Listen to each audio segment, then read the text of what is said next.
Good morning, Big Brother fans. I just talked for 5 minutes and didn't record a stitch. So, let's give you a quick recap. First of all, we do know who the members are of which set of Inside and Outside. Inside and Outside was correct. So you got that going for you. Thank you to my sources for being correct. Amazingly. Let's just get right to that, first of all. Yes, half the house is inside for the whole week. Half the house is outside, and they built a outside diary room.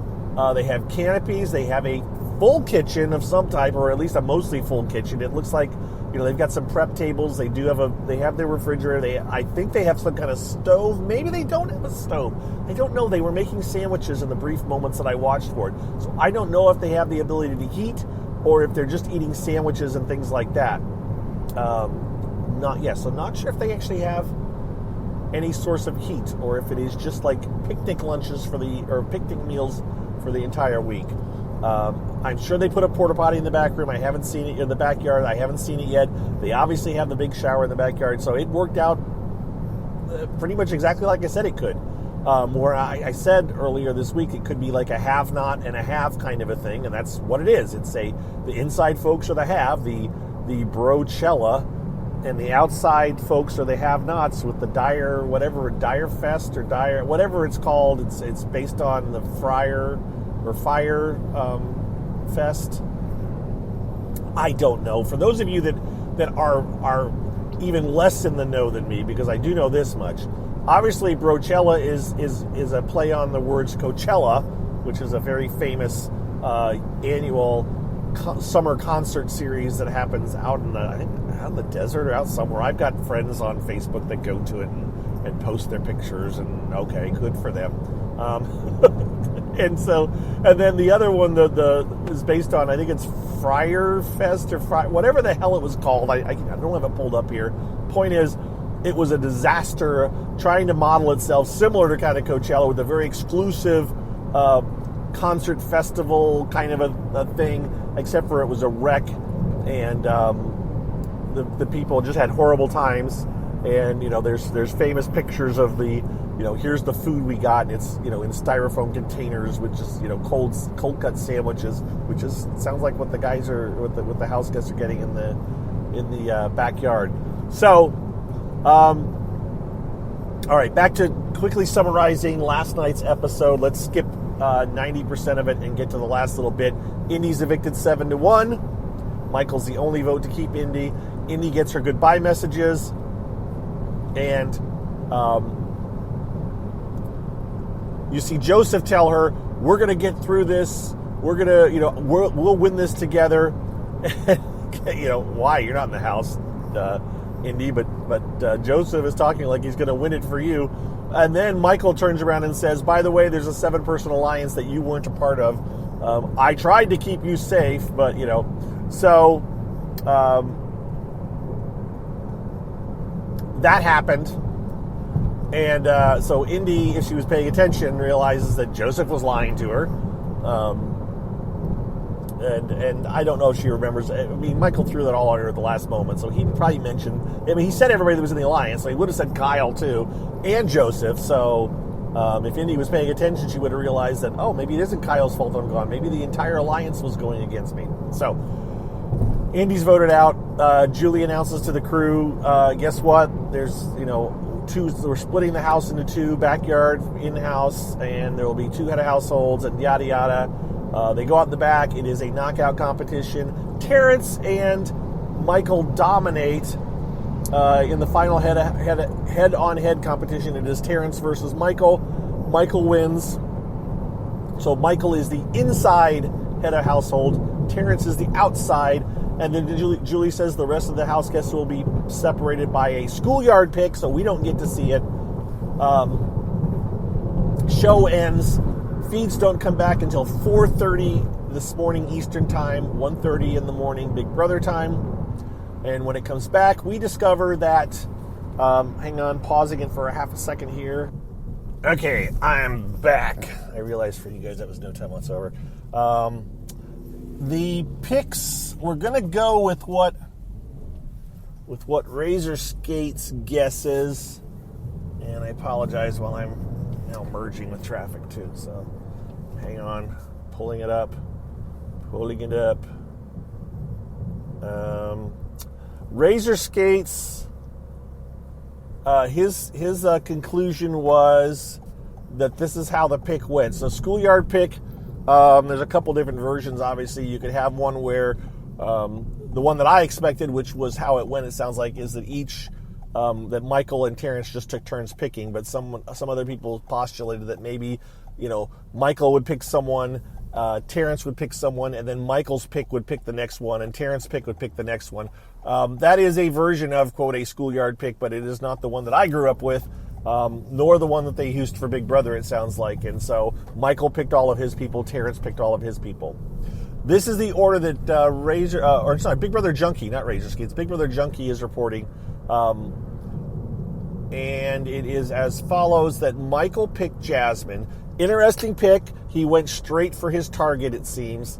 I also saw something maybe that Jasmine was saying, I can't be outside on my birthday week, kind of a thing, yada, yada, yada. So it was an excuse for Michael to pick Jasmine. I projected that Michael would pick Jasmine. I just didn't project that he would pick her first. So Michael picked Jasmine. Terrence picked Turner, which is what a bunch of people said. I forgot that Terrence and Turner, or at least in Terrence's world, they're very close. So Terrence went right for Turner. Then Michael went right for Brittany. I had predicted that Michael might go straight for Taylor to make sure he secured her. But no, he went straight for his number one, which is Brittany. So Michael got Brittany. Terrence picked Alyssa. Don't know if he picked her because she was a target, or if he picked her because he felt closest to her, felt safest with her. But he picked Alyssa. The picks didn't go like I expected, honestly. I really thought Terrence would go straight for the big guys right away, and he didn't. Then Michael apparently may have picked Taylor, which I had projected that Michael would pick Taylor. Actually, they all picked. The only pick that I wasn't sure of was the. Anyways, after Michael picked Taylor, Terrence apparently picked Joseph, which, okay, I mean, that was someone I thought he would pick for sure. And Michael picked Monty. That was the one that it was kind of like, okay, now there's speculation that that's his backup nominee, that's the person he'll try to get out if he doesn't get Jasmine out.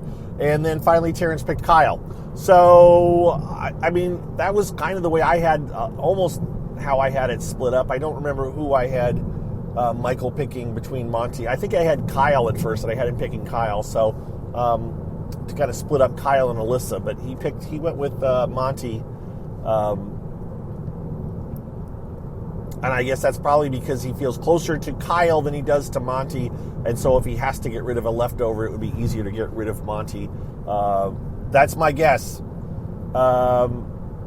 Anyways, that's the layout. That is the breakdown. Leftovers got really lucky in the way things went. Because they have two leftovers that they can, one in each house that they can target, and as long as neither Jasmine nor Alyssa win the power of veto, they should be the ones evicted on next Thursday, and the leftovers will make it all the way through. And as Michael pointed out, next week, Terrence will be ineligible to play for head of household, we assume, and so he will be an easy target. Other than winning power of veto, it seems like leftovers actually have potentially skated through in great shape. So that's kind of amazing that they managed to pull that off. Now, I thought that it might be a bit more, I was mad, as others were, that it was not just a random pick, because it did give, obviously, Michael the opportunity to pick his team, and Terrence, for that matter, but it definitely gave Michael the chance to kind of force the leftovers in a certain direction. Terrence doesn't know there's a leftover alliance, or he's not sure there is. I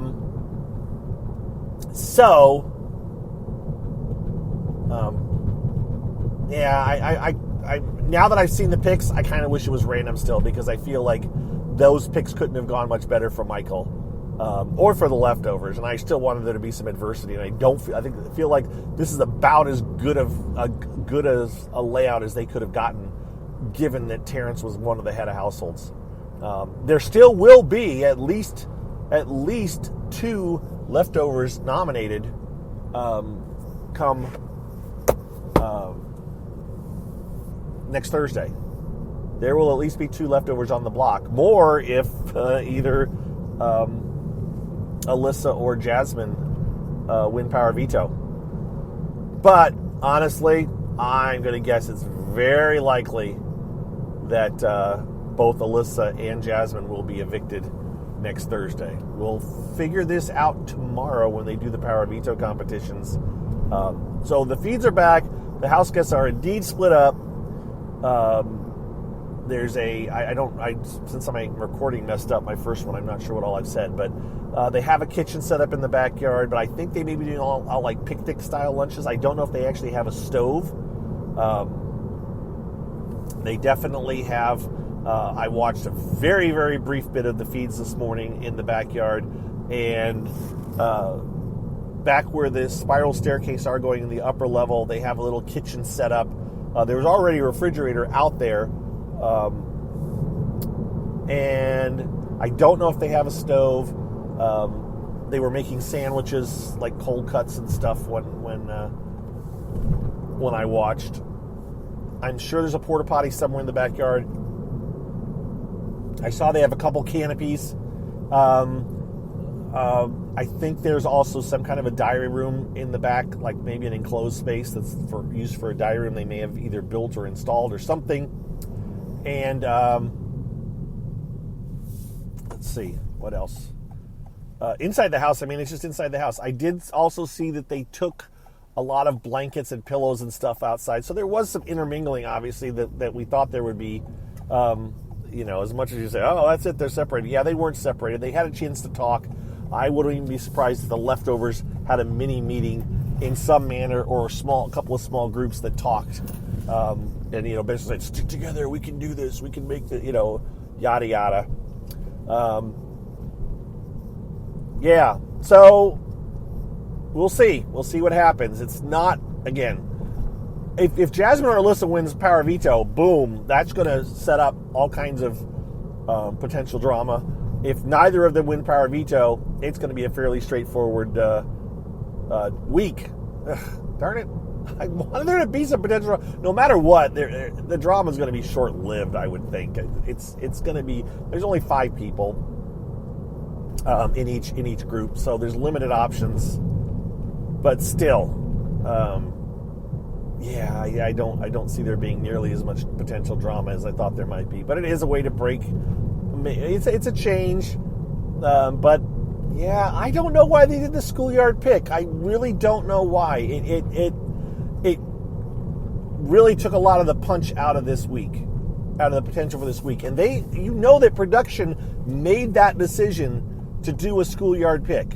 And I don't know when they were sitting in on that meeting and they said, no, this is the way we're going to do it. We're not going to do it random. They made a conscious decision to let the house guests, really let the leftovers have a bit of an upper hand, because they know about an alliance that the other 3 don't know. And so they can base their picks based on that. And so they were giving the advantage, even though this had the potential to break up the big alliance. By giving them the schoolyard pick, it gave them an advantage. I don't know why they did it. They make the rules. They could make it any way they wanted to, but they didn't. All right, folks. That's what I got for now. Not as We'll talk maybe more. Maybe I'll record one this afternoon if I have additional information. Maybe around lunchtime, we'll see. I have an appointment, so I will be out and about on the road this afternoon. So yeah, I'll probably record another one later on when I have more of an update. So watch for that dropping. And I'll probably do a Twitch stream too at some point this afternoon. All right? So keep your eyes out for that. I may just, I don't know, I may listen to the feeds while I'm driving. We'll have to see. Anyways, that's it. Take care. Thanks for listening. Thanks for checking it out. And we will talk to you guys later today. All right? See ya. Bye-bye.